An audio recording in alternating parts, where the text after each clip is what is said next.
The fork was treated as an insult. Around the year 1004, a Byzantine princess named Maria Argyropolina came to Venice to marry the son of the Doge. She brought her own habits with her. At the wedding feast, she did not eat with her hands, as everyone else in the room did. She had a small golden instrument with 2 prongs, and she used it to lift food to her mouth. This caused offense, not mild offense. As the story was written down later by a churchman named Peter Damian, she was accused of vanity and of refusing the food God had given her in the way God intended it to be taken, which was with the fingers. Maria died a few years afterwards of plague.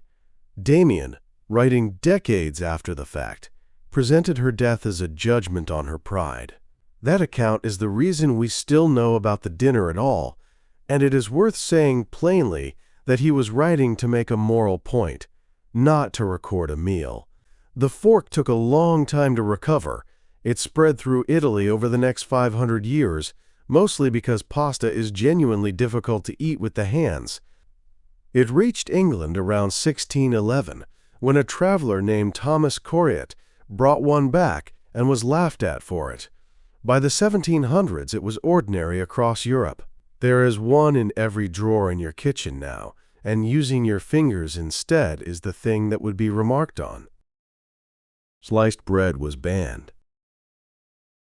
Otto Rohwedder spent 16 years on the problem. Bread that is sliced by machine goes stale quickly and falls apart in the wrapper, and his answer was to slice and wrap in one continuous motion. His machine went into a bakery in Missouri in 1928. Within 5 years, most bread sold in America was sliced, which is a very fast change for a food that old. Then, on the 18th of January 1943, in the middle of the war, the United States banned the sale of sliced bread. The reasons given were practical.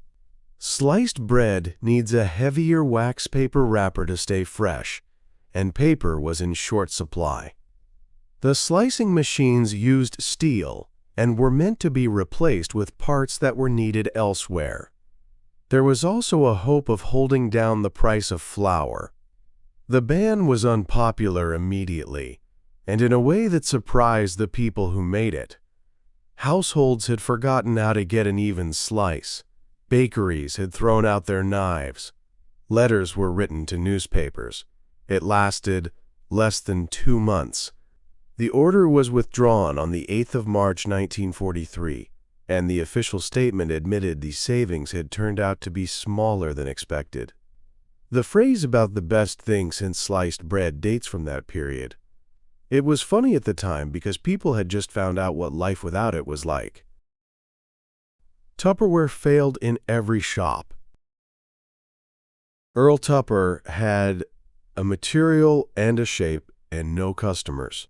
The material was polyethylene, a soft, slightly waxy plastic that was left over from wartime production and considered close to worthless. Tupper worked out how to purify and mold it into something firm, light, and not brittle. The shape was the lid.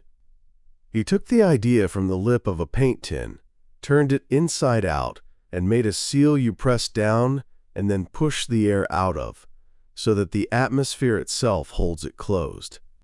Food kept in it did not dry out. The bowls went into shops in 1946 and did not sell. The reason was simple, and nobody had foreseen it. A customer picked one up, could not work out what the lid was for, could not close it, and put it down again. It needed to be demonstrated, and a shelf cannot demonstrate anything. A saleswoman named Brownie Wise had already noticed this.